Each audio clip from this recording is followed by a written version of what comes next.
Bonjour à tous, j'espère que vous allez très bien. Je bénis le Seigneur pour la grâce que nous avons de nous retrouver ce matin pour continuer dans la lecture de la parole de Dieu. Alors je vous invite à prendre vos Bibles et à prendre place et nous allons démarrer ce temps de lecture biblique. Mais avant, faisons cette courte prière. Père, nous te rendons grâce. Merci Seigneur. Merci pour ce jour béni. Merci pour cette matinée que tu nous accordes encore. Merci pour ta grâce renouvelée, la force renouvelée, ton amour renouvelé. Saint-Esprit de Dieu, nous nous confions à toi, nous nous soumettons entre tes mains. Enseigne-nous, conduis-nous, illumine-nous, aide-nous à comprendre, à non seulement lire, mais à comprendre, Seigneur mon Dieu, ce nouveau chapitre de l'Évangile selon Marc. Merci Seigneur mon Dieu pour ta présence au nom puissant de Jésus. Et nous disons tous Amen. Aujourd'hui nous verrons le chapitre 10 de l'Évangile selon Marc. Évangile selon Marc chapitre 10. Lisons ensemble. Jésus étant parti de là, se rendit dans le territoire de la Judée au-delà du Jourdain. La foule s'assembla de nouveau près de lui et selon sa coutume, il se mit encore à l'enseigner. Les pharisiens l'abordèrent et pour l'éprouver, ils lui demandaient s'il est permis à un homme de répudier sa femme. Il leur répondit: que vous a prescrit Moïse? Moïse, dirent-ils, a permis d'écrire une lettre de divorce et de répudier. Et Jésus leur dit: c'est à cause de la dureté de votre cœur que Moïse vous a donné ce précepte. Mais au commencement de la création, Dieu fit l'homme et la femme. C'est pourquoi l'homme quittera son père et sa mère et s'attachera à sa femme et les deux deviendront une seule chair. Ainsi, ils ne sont plus deux, mais ils sont une seule chair. Que l'homme donc ne sépare pas ce que Dieu a joint. Lorsqu'il fut dans la maison, les disciples l'interrogeaient encore là-dessus. Il leur dit: celui qui répudie sa femme et qui en épouse une autre commet un adultère à son égard. Et si une femme quitte son mari et en épouse un autre, elle commet un adultère. On lui amena des petits-enfants afin qu'il les touchât. Mais les disciples reprit ceux qui les amenaient. Jésus, voyant cela, fut indigné et leur dit: laissez venir à moi les petits-enfants et ne les empêchez pas, car le royaume de Dieu est pour ceux qui leur ressemblent. Je vous le dis en vérité, quiconque ne recevra pas le royaume de Dieu comme un petit enfant, n'y entrera point. Puis, il les prit dans ses bras et les bénit en leur imposant les mains. Comme Jésus se mettait en chemin, un homme accourut et se jetant à genoux devant lui. Bon maître, lui demanda-t-il, que dois-je faire pour hériter la vie éternelle? Jésus lui dit: pourquoi m'appelles-tu bon? Il n'y a de bon que Dieu seul. Tu connais les commandements. Tu ne commettras point d'adultère. Tu ne tueras point. Tu ne déroberas point. Tu ne diras point de faux témoignages. Tu ne feras tort à personne. Honore ton père et ta mère. Il lui répondit: Maître, j'ai observé toutes ces choses dès ma jeunesse. Jésus, l'ayant regardé, l'aima et lui dit: il te manque une chose. Va, vends tout ce que tu as, donne-le aux pauvres, et tu auras un trésor dans le ciel. Puis viens et suis-moi. Mais affligé de cette parole, cet homme s'en alla tout triste, car il avait de grands biens. Jésus regardant autour de lui, dit à ses disciples, qu'il sera difficile à ceux qui ont des richesses d'entrer dans le royaume de Dieu. Les disciples furent étonnés de ce que Jésus parlait ainsi. Et reprenant, il leur dit, mes enfants, qu'il est difficile à ceux qui se confient dans les richesses d'entrer dans le royaume de Dieu. Il est plus facile à un chameau de passer par le trou d'une aiguille qu'à un riche d'entrer dans le royaume de Dieu. Les disciples furent encore plus étonnés et ils se dirent les uns aux autres, « Et qui peut être sauvé ?» Jésus les regarda et dit, « Cela est impossible aux hommes, mais non à Dieu, car tout est possible à Dieu. » Pierre se mit à lui dire, « Voici, nous avons tout quitté et nous t'avons suivi. » Jésus répondit, « Je vous le dis, en vérité, il n'est personne qui, ayant quitté, à cause de moi et à cause de la bonne nouvelle, sa maison, ou ses frères, ou ses sœurs, ou sa mère, ou son père, ou ses enfants, ou ses terres, ne reçoivent au centuple présentement dans ce siècle-ci des maisons, des frères, des sœurs, des mères, des enfants et des terres, avec des persécutions, et dans le siècle à venir, la vie éternelle. Plusieurs des premiers seront les derniers, et plusieurs des derniers seront les premiers.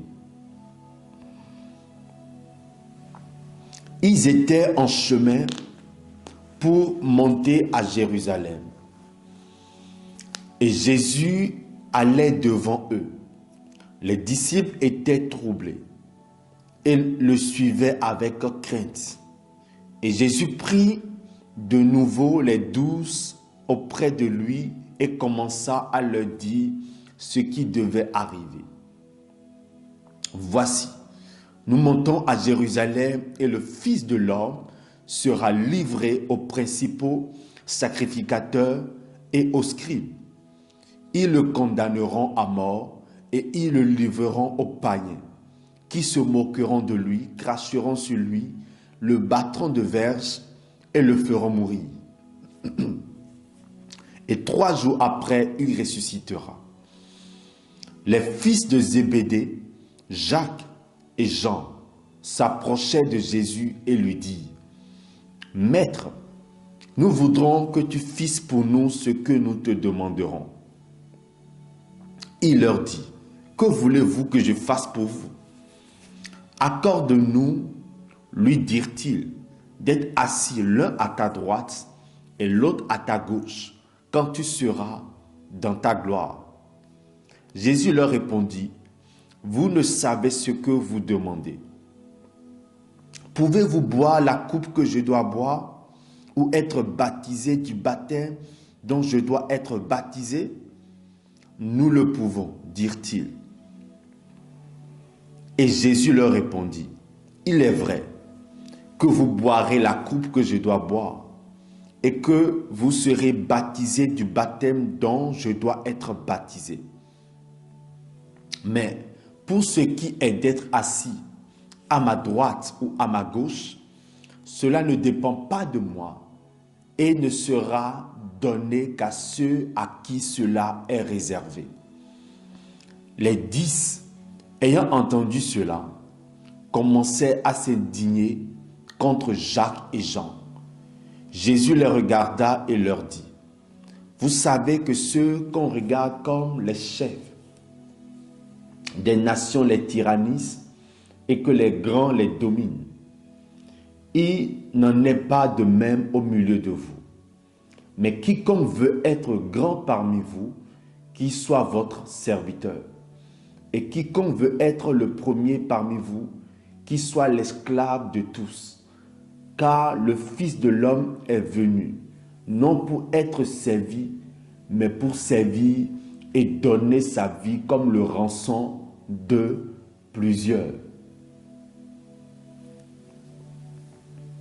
Ils arrivaient à Jéricho, et lorsque Jésus en sortit avec ses disciples et une assez grande foule, le fils de Timée, Bartimée, mendiant, aveugle, était assis au bord du chemin.